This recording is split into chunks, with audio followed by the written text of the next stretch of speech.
자, 오늘은 지난 시간에 이어서 수능 완성 1강 시가복합 두 번째 시간입니다. 자, 지문 나 한번 보도록 할게요. 자, 지난 시간에 우리가 19번 보기를 통해서 낯선 작품이지만 이 보기만 잘 읽어도 작품의 대부분의 정보가 보기 속에 들어있다는 거를 여러분들이 확인을 해봤을 거예요. 자, 그래서 오늘은 나 작품은 쌤도 사실 여기서 처음 보거든요. 그래서 어떤 작품인지 보기를 먼저 읽고 이해한 다음에 작품을 읽는 순서로 수업을 해보겠습니다. 자, 지난 시간에 가작품은 이 뭔가 화자가 자신의 집 주변의 자연을 이렇게 살살 산책하는 그런 내용이었죠. 그런데 나는 글쓴이가 타인의 거주지나 주변 공간에서 체험한 내용이다라는 게 좀 차이점이 있고요. 그 다음, 가와 나의 체험은 거주지 제시, 거주지 주변의 길, 시냇가, 산 등을 유유자적하는 모습이다라는 건 공통점이겠네요. 자, 그 다음에 뭐 요러저러한 거 쭉 있는데, 자, 요 부분 형광펜 좀 쳐볼까요? 자신의 체험에 대한 자부심을 나타낸다는 것도 두 작품의 공통점이 될 것 같습니다. 자, 그러면 요 기준에 맞춰서 한번 작품을 읽어볼게요. 이 작품은 뭐 전부 다 쌤이 읽을 필요는 없는 것 같고요. 읽는 거는 뭐 여러분들이 읽으면 되고, 자, 어쨌든 지금 위에 읽은 내용대로라면 정원업동이 있는데 이 동네가 창덕궁 서쪽에 있대요. 근데 그 경치가 참 아름답대요. 그래서 이 글을 쓴 글쓴이인 나는 이 실록국에 일하고 있어서 아침 저녁으로 이 정원업동이라는 데를 지나고 다녔는데, 근데 늘 직책에 얽매이다 보니까 이 아름다운 것을 한 번도 제대로 조용히 본 적은 없었대요. 자, 20번에 4번 리을 그렇게 써있죠? 글쓴이가 참 아름다운 골짜기가 있는데 또 근처인데도 불구하고 왜 방문하지 못했냐? 한마디로 바빠서 라는 거. 자, 하루는 유시경이란 사람을 따라 금천교 위로 올라갔다가 그 아래 시냇물이 흐르고 시냇물 위로 무수히 떨어진 꽃잎들이 떠내려오는 것을 보고 참 기쁜 마음이 들었다. 자, 18번에 지난 시간에 1번과 2번 두 개 선지 남겨놨었죠? 그 중에 2번이 여기서 딱 보이네요. 내가 그 시냇물이 흐르고 꽃잎이 흐르는 자연물을 관찰했어요. 그러면서 뭐라고요? 마음이 기쁘대요. 그러면 18번에 2번이 적절하죠? 자, 1번이 이따가 뒤에 나올 수도 있는데 아마 거의 2번이 답이 될 거예요. 자, 쭉 또 읽어볼까요? 여기 무릉도원이란 단어가 여기 또 나오네요. 아마 무릉도원이 여기서 그렇게 멀진 않나 봐 하면서 자, 내 말을 듣고 유희경이 싹 웃으면서 내가 이 상류에 살고 있는데 내가 그곳에 누대 요즘 말로 하면은 글쎄요 뭘까요? 농가? 농막? 아니면 뭐 벤치? 정자?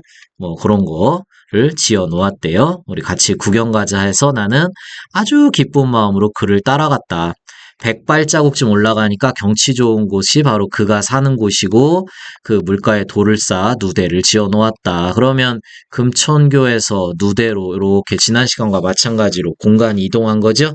자, 19번에 2번 보겠습니다. 나의 누대라는 곳은 글쓴이가 방문한 유희경의 거주지를 가리키는 것이다. 자, 아까 나의 작품 정보에 보면은 거주지 제시와 거주지 주변, 그게 누구 거예요? 타인의 거주지라는 여러 가지 정보를 우리가 미리 읽고 왔기 때문에 이 구절이 아주 쉽게 읽히죠?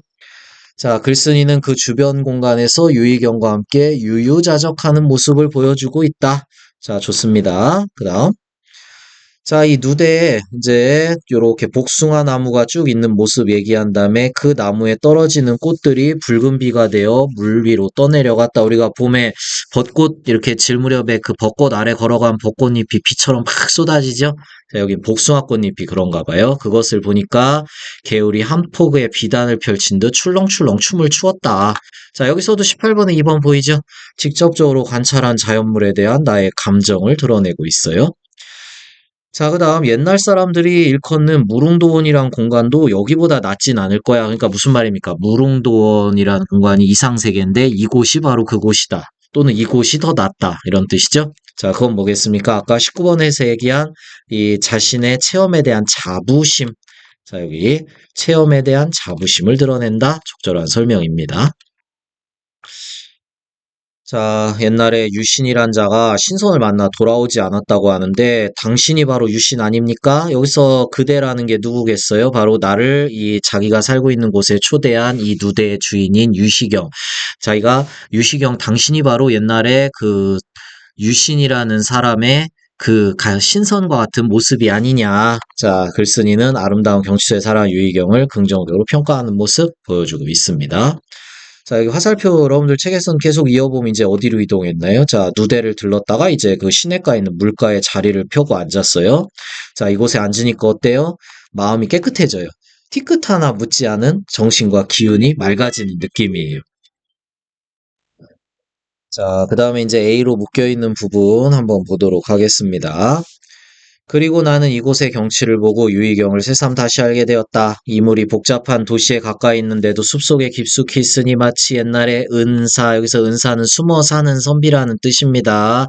자, 사전에 어디에 있냐면은 쭉쭉쭉쭉쭉쭉 내려가서 요거예요. 벼슬을 하지 않고 숨어 사는 선비를 은사라고 합니다. 그래서 유희경이 마치 뭐와 같다? 옛날에 숨어 사는 선비가 자취를 감추고 있는 것 같다. 그럼 23번에 1번 설명되죠? 유희경이 곧 누구다? 훌륭한 은사와 같은 품격을 지닌 사람이다라고 생각하는 거예요. 그리고 그 흐름이 얕고 좁은데 물이 더럽지 않고 깨끗하니 이것은 마치 훌륭한 은사와 비교하면서 이 누대를 침류라 이름 지은 것임을 알겠다. 자, 이 정자의 이름이 침류예요, 침류. 그러면 왜 침류라고 지었냐? 맑고 깨끗해서 그래요. 유희경은 도시와 가까운 누대의 지리적 장점을 시냇물의 속성과 고려해 누대 이름을 지었다는데, 자, 이거 없어요. 누대가 도시와 가까워서 좋다라는 의미의 침류가 아니라 그 시냇물이 맑고 깨끗해서 침유예요. 자, 23번은 5번이 틀렸고요.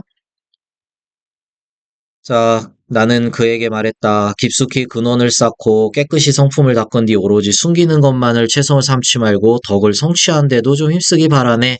다시 말해 남에게 베풀 수 있는 것을 자꾸 막아 혼자 즐기려고 하면 참 슬픈 일일세. 그러니까 뭐예요? 유희경이 살고 있는 곳 너무 아름다워요. 그리고 유희경 사람도 훌륭해요. 근데 글쓴이가 생각할 땐 그거를 이게 혼자만 즐기면 안 된다. 그것을 남들에게도 좀 알 수 있게 해줘야 된다라고 해서 23번에 3번. 자, 혼자만 즐기면 애석하다란 건 뭐야? 남들에게도 좀 알려줘라. 그래서 여기 정신적 가치를 타인과 나누길 바란다. 설명되고요.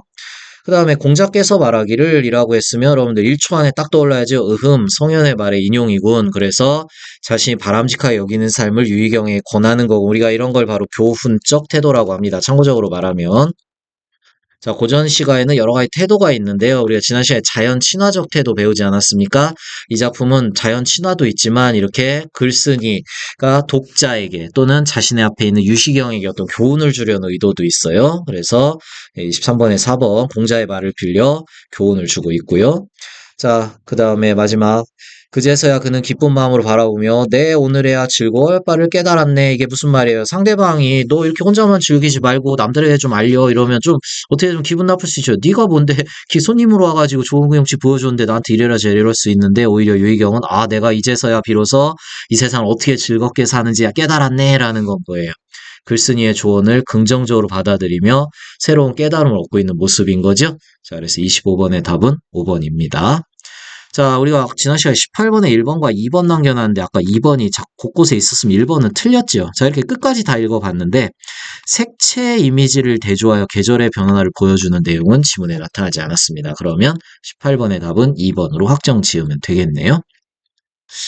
수업을 해보니까 그냥 지난 시간에 한 세트로 묶어서 했어도 상관없었겠네요. 그냥 8분 정도 더 진행되는 것 같았는데, 자, 다음 시간 강의부터는 묶어서 할 수 있으면 작품이 서로 다른 거라도 좀 묶어서 한 강의로 진행해 보도록 하겠습니다. 네. 오늘은 여기까지 할게요. 수고하셨습니다.